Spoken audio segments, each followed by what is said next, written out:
coming out from OMG. Yeah, Rakan available too, but deciding whether or not they actually want to go for the Lovers duo. Just go for that hard engage as an option, but missing commits to it in the end. The strong 2v2, and I'm going to be honest, Aphelios is going to struggle here, but with a Lulu, you can do a lot to stop Rakan having that same impact. And it makes me wonder if JDG are kind of saying to OMG, we don't believe that you can put Annie in other lanes. We don't expect Creme to be someone who can pilot this champion. Not saying Annie's, a mechanically intensive champion to have to play, but there it is. This is what you expect Creme to be bringing.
Jamar, and even then you would have able to kind of take the load off the rest of the team. So I love it. It'd be, again, big wombo. I guess wombo combos feels like the wrong word when it's a Moonlight Vigil, but huge AoE damage, a Moonlight Vigil, a Tibbers, Slicing Maelstrom, able to get on to people like Ruler. And he dives in, knocks everyone out of the Slicing Maelstrom. Beautiful combo. I'm joking, but I can see it happening. Yeah, that is kind of the worst part. I think that is equally, his ultimate is one of the best and worst parts of Xin Zhao, right? So often that just goes wrong. Potential's there. I mean, a lot of pressure now going to be on Aki to perform. Also, just what you're able to do in the early game. I think especially linking up with Shanji in that top side, playing a lot around your side lane, different things. Again, really going to focus on Aki. What he's able to do up towards that top side is missing. One of the best things about Rakan is being able to get over terrain level 1 and potentially set up these pinches and shut down the member we were just highlighting for OMG. This would be huge. Kanavi certainly would have the damage Ignite. Remember, has that fear. At level 1, Aki the target. Knockup comes out from missing. There's not going to be any significant follow-up here. As Knight is going to try bar entry back into jungle. No, backs away in the end. Aki should be able to start this record. Nothing going to happen at level 1. We can see Knight is going with the Ignite, so wanting to be aggressive in this lane. Some pretty solid trading patterns coming out, especially up against the Akali where like you throw down your Shroud, but with the Vex, whether it's the shield or I forget the name of the little zone. The little zone of despair. There we go, coming out. A lot of ways to work around that Shroud, trying to get that fear off, and then getting that the passive damage. coming out from the auto. So we're going to keep an eye on Knight. And then again, Knight finding an advantage in mid, linking up down towards that bot side, and setting Ruler and missing up for success. Yeah, we'll see if they're going to be able to get down to that bottom lane, influence that. Kanavi starting on his red buff, but we have seen across the course of this year plenty of times junglers just go for a buff, go for a camp, go straight into a lane and try and influence that. So, seeing a Ruler though. On the Xayah Rakan, you expect like level 3 especially, big damage to come out from them, a lot of pressure in that lane. And typically, you know, we don't actually see junglers put a lot of attention down towards this lane normally, but it hasn't really mattered for JDG. Kanavi's had one of the highest jungle proximities to his bot lane in the league overall. We were highlighting that regardless of matchup, what Ruler and Missing are able to get done. So I think it's a plan that does make a lot of sense just with the names you have on the squad. Yeah. Oh, good little route from Ruler onto Abel there. Could be traded back slightly, but still feeling a bit of pain in this bottom side, and Missing will have a bit of sustain there.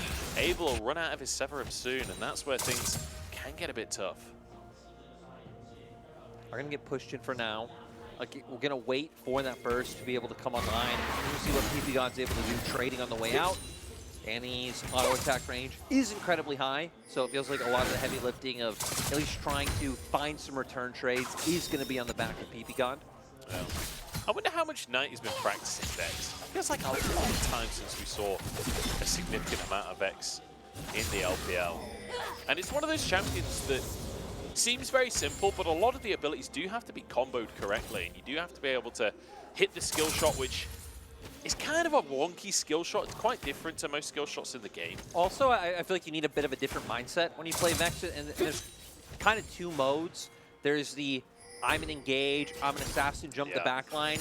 Then there was a phase where we had, what was it, Everfrost come in, and you somewhat functioned as more of like a peel and follow-up. Like yeah, so, you know, in this one, Knight definitely wanting to be that first route, jumping in on the backline, finding Abel, getting in there with Kanavi and Missing, and just trying to burst it out. You can even see that from having the Electro coming out, having the Ignite.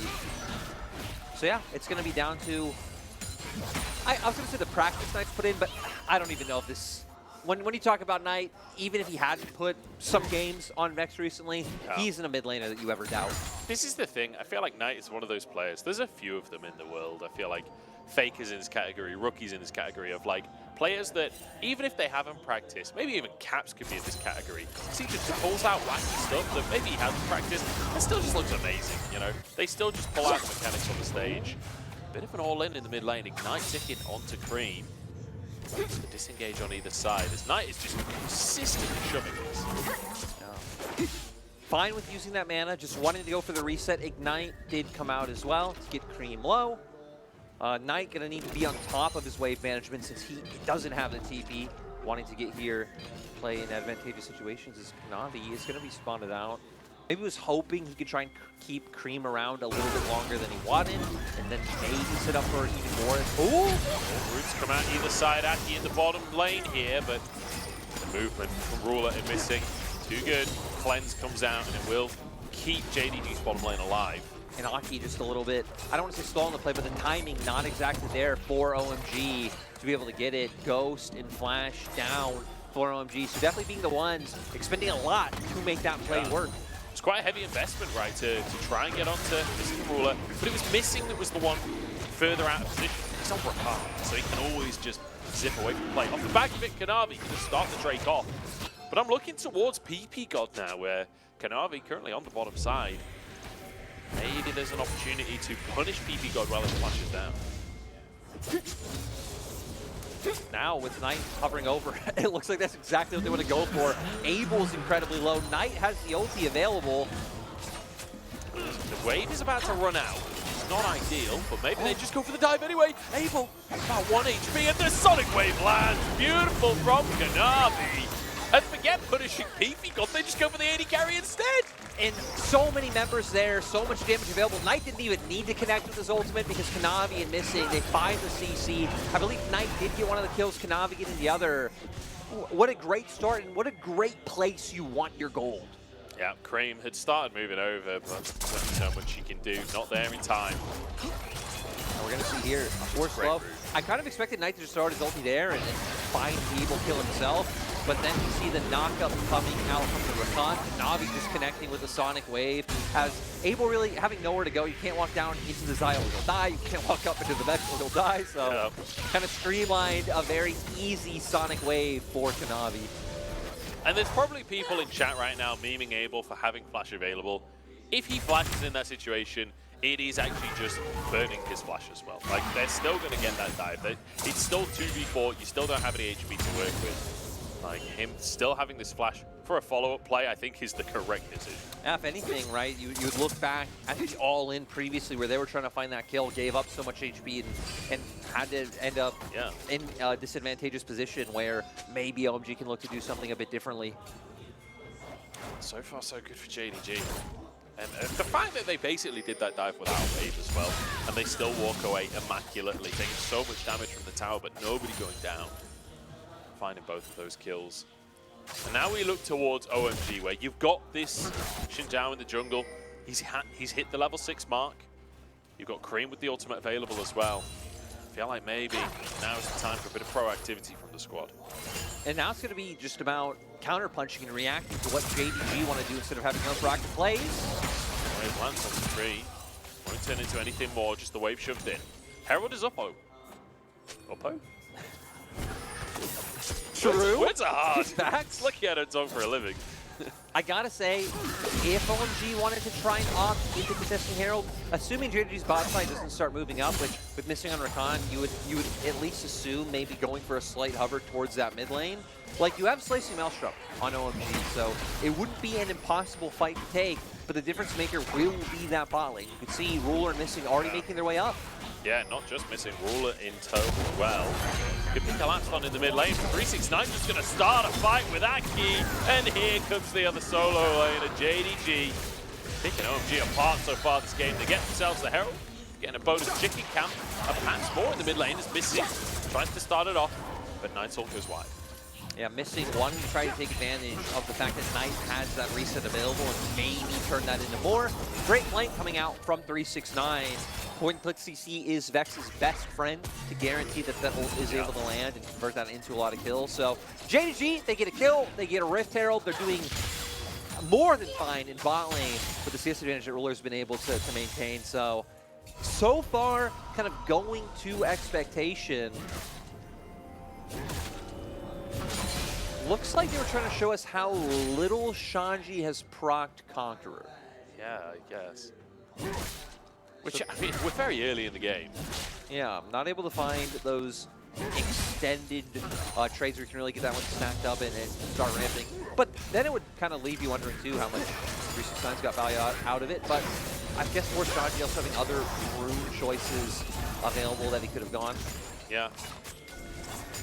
Whether going like an Unsealed Spellbook, which is one of the things you see quite often, or, you know, an Electrocute and play more to just burst out team fights, but playing to keep up that sustained damage if he is ever able to get an extended fight with that ulti.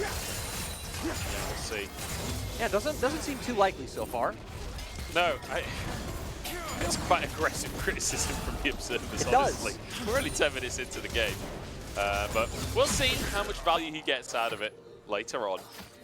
But a 3-0 start, a 3,000 gold lead as well for JDG. And I feel like a lot of people tune into the LPL and expect sheer aggression, especially from the top teams. And I'm not sure that's necessarily the case. Like I said, Aki's moving over. 369 just dashes on out, keeps his ward alive. But quite often, JDG do like to play it a little bit slower. They know that they can find advantages in this laning phase. They're doing exactly that.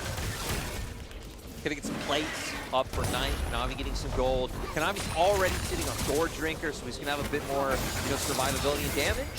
Wow, they're actually gonna dive this one free.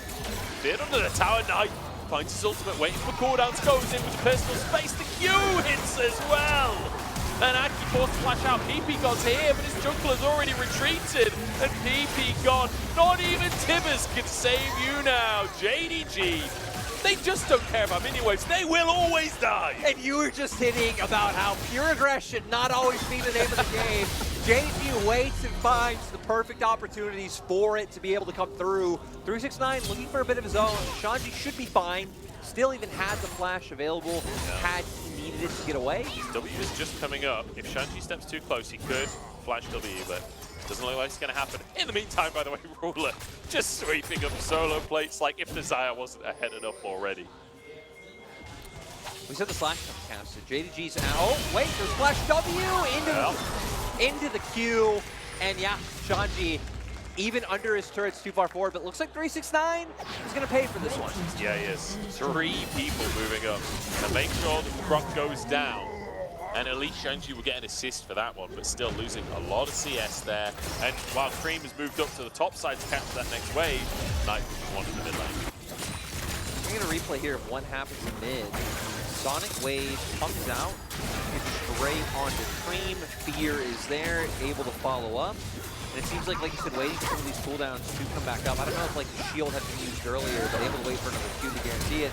And the key thing here in my mind is missing, following up on PB God, able to get in there with the shield, quickness pump, and making sure that PB God goes down as well. And both dives so far this game start off with Kanavi just finding a Sonic Wave, not even on a CC target, just finds his mark, and that's the green light for this team to go. Missing the green light on the top play here. Scream trying to escape. Nothing goes wide from missing though, and moving in. Perhaps if the fear lands, they can follow up on this one. Bit of damage there. Kanavi moving in from the side, dashes on forward. The knock there, and I mean, Creme tried his best, but what can you do? No, and games like this are why JDG averages a 3,000 gold lead at 15 minutes. See, it's higher this game, but hell, it's been a week since I've checked that stat. It could just be higher in general at this point. It's almost double in this game as 369 once again escapes the 2v1 from Shanji and Aki. Shanji not having his ultimate available for that play.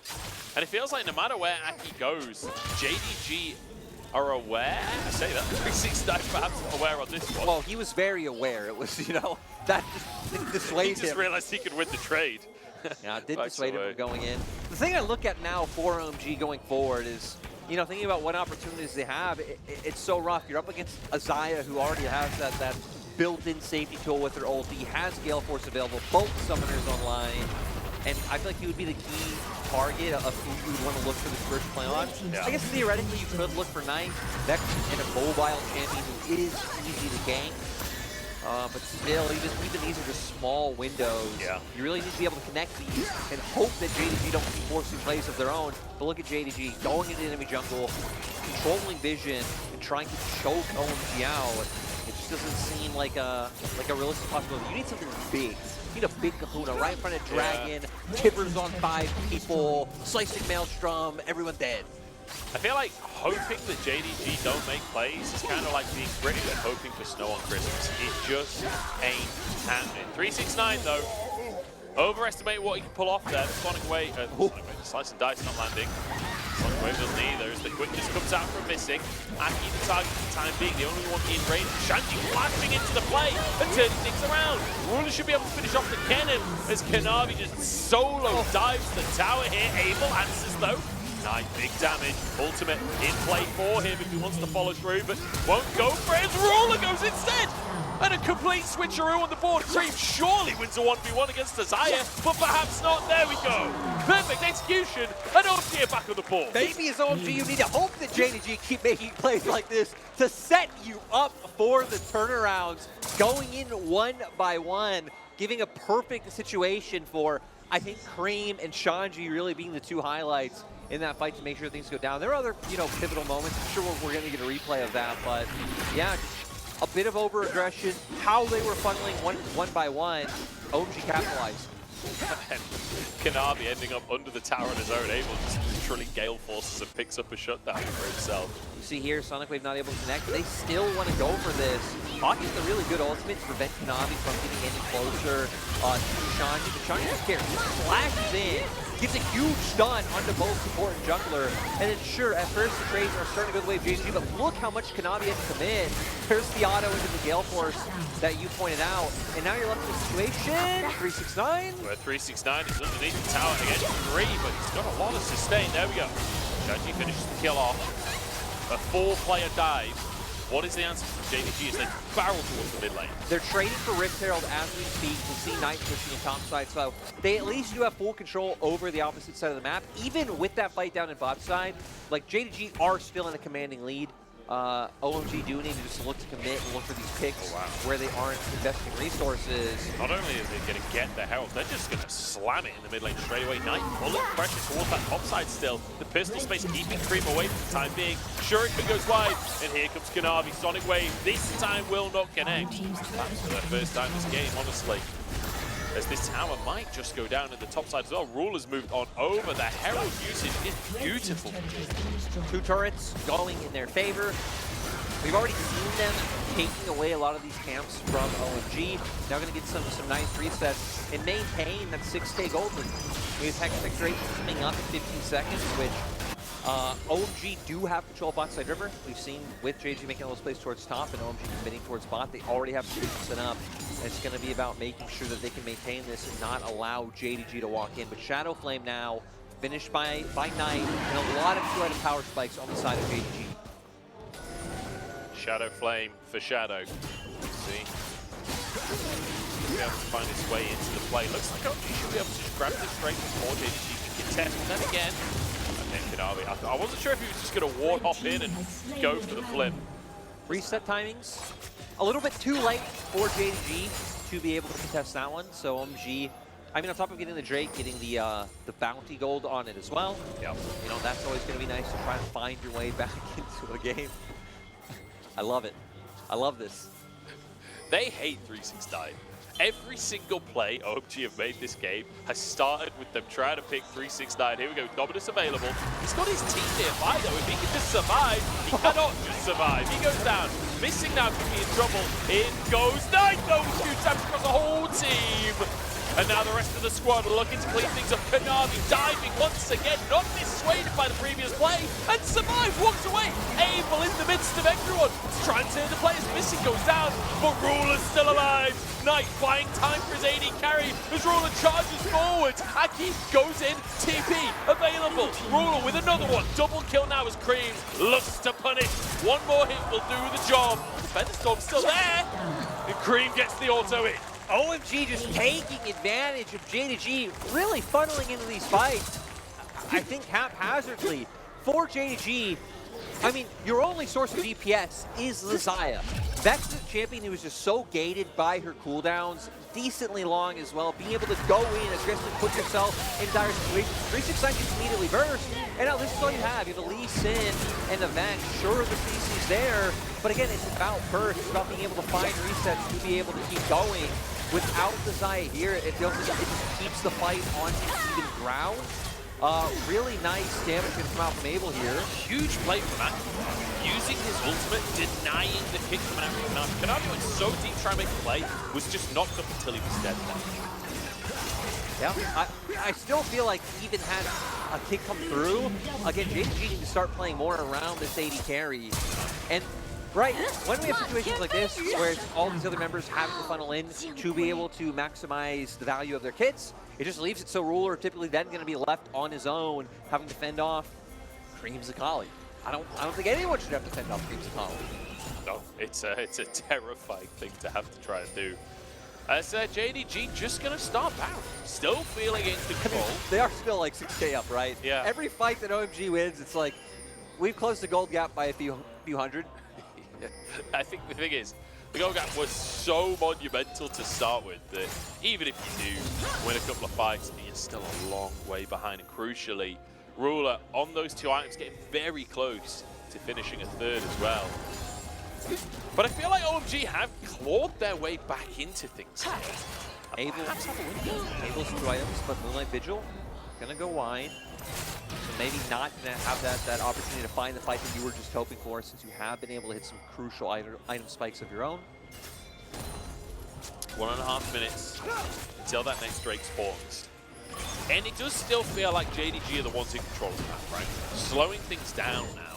Basically saying, okay, we've lost a couple of fights, diving this bot tier 2. Let's just kill the bot tier 2. Can't dive the bot tier 2 and die if there's no bot tier 2. Smart play from me. Eliminating their worst enemy.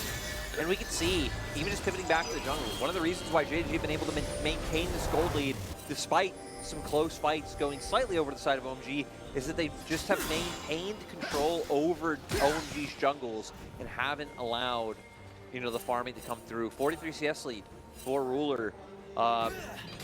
Big CS lead in jungle as well, almost 40 CS. Large CS lead in the top lane. Across the board, JDG have done a great job of not allowing OMG to get any gold on the map. It's been tough for OMG this game. And again, we came into this series saying this was going to be a test for OMG. This was going to be a series where they had to prove their worth. This is a team that haven't really played against kind of the top 4 in the LPL so far this split. They've got them ahead of them. They need to be able to pick up some of these wins. And when it comes to the chaotic mechanical team fights, we've seen that OMG have what it takes to bring down JDG. It's just when it comes to how you're setting up the map, how JDG are playing the macro, it feels like they've been permanently ahead of what OMG are bringing to the table. A lot of it coming down to that early game, right? JDG and how they handled that early game, which is so flawless to our OMG. And it's why we've highlighted that they have been this scrappier, skirmishy team that have really relied on that to be able to find wins, because that really is where their biggest strength lies. Now they're going to keep angling around mid lane to hope to look for it. EpicSkillshot having that stun available. Tibbers is up. Pretty much everything is up for both sides. Trying for a fight. Aki forced the flash there. Everything's not up anymore much. No, it's not. Flash from Aki is quite a big cooldown as well, where it's missing. The quickness will come back fairly quick, hilariously. As OMG start to threaten a Baron. Ruler on the Dragon already, as JDG start to move over. Almost done with it, so going to try and pull JDG in first. And if they can once again find a fight very fast before Ruler's even able to get close, that could be a difference maker, or setting Shanji up for a huge slicing maelstrom, but I'm surprised that's going to... Okay, so is going to use the Hex Gate? Yeah, seems like they're committed to this one. 2K on the Baron, Sonic Wave is in, and Kanavi just robs it away from them. Knight is over the wall looking for that miracle play, and there it is! The fear across the team, the solo laners just take them apart. JDG with a masterclass of how to play the map, how to win a team fight, how to dominate. And now JDG is going to go straight for the base. 369 is TP, so he's going to be able to join up with them quite quickly. And at the very least, it's going to be an inhibitor. Might even be 2 inhibitors. We see Knight with the wave up the top side. I don't know if they can end. Death timers aren't too long, but that actually might not stop JDG. Yeah, 5 seconds on EpicSkillshot. I'm not sure EpicSkillshot has enough attack to take on 4 players 5 seconds here. on Aki. Let's see if they've got what it takes as EpicSkillshot aggressed upon himself. There are 5 players still here for JDG. They are going to end the game in 24 minutes. And my God, JDG looking good today. You're telling me EpicSkillshot couldn't stop 5 members with Baron buffs? That's what you're telling me? That's precisely what I'm telling you. JDG. At least you're listening. Yeah, JDG. I mean, great game, right? We saw even the fights that were close, and well, the fights that they lost were incredibly close, right? They were both times, I think, losing by 1 member. It was, I think, Creme, the one to stay alive over Ruler in both situations, kind of funnily enough. But I mean, how they played the map in the early game, Kanavi. I mean, exceptional play. We were highlighting it, right? Just every Sonic Wave hitting, setting up the dives, linking up with their bot lane, knowing exactly what they need to do, and even kind of bringing it back and forth. They got bot ahead, and we'd see Missing come mid. They dive mid, and it'd just be this back and forth bromance of awesomeness. Bromance of awesomeness. I like it. I like it. But yeah, I mean, you're absolutely right. The JDG front foot forward there. I will say, props to OMG for some of the teamfight mechanics that we got to see out of them. But it feels like there were multiple moments where, like, the fights that they won were JDG really, really overstepping. Like, being far too bold, kind of limit testing a bit, I think, against OMG. OMG punishing them fairly enough. But then trying to make that play onto the Baron, off of the Dragon. Like, as soon as Ruler's in the vicinity at all, I feel like you've got to get out of dodge there. You can't just... I mean, I guess they can just try and flip Baron, but... I was going to say, that was Knight's best ultimate of the game. A lot of times we were seeing Knight's ult go in and, like, maybe use to pick off 1 member, or maybe here or there he'd find, like, a 2-man fear. Or a lot of situations, he was even hitting the fear before and then going for the ult. At that Baron play, goes in with the ult, it's the 3-man fear, and it really allows for the rest of his team to funnel in. You know, again, perfect ult at the perfect time, coming from a player who you're questioning, hey, we wonder how ready and how tested he is to be able to bring out Vex at the drop of a hat. And Munch, he keeps you happy by once again adding another one-game played champion to the list. Continues to increase the size of his champion pool. It's actually 369 is challenging that as well. Similar amount, in fact, I think same amount of champions. No, because Knight One has slightly less now that Vex is in. Well, Knight also has the second row of Ant, yeah. So it's a little bit more, but my eyes just don't work. That's the still very close. I mean, you look across the board, other than Ruler, all of JDG have played a ton of champions. Yeah, it's true. I feel like they're kind of flexing this split, and rightly so. Limit testing a bit in this one against OMG, but I like that the Xin Zhao came out from OMG. I like what OMG will bring to the table. Just need a little bit more in the early game. We'll find out if they're going to bring that in game number 2.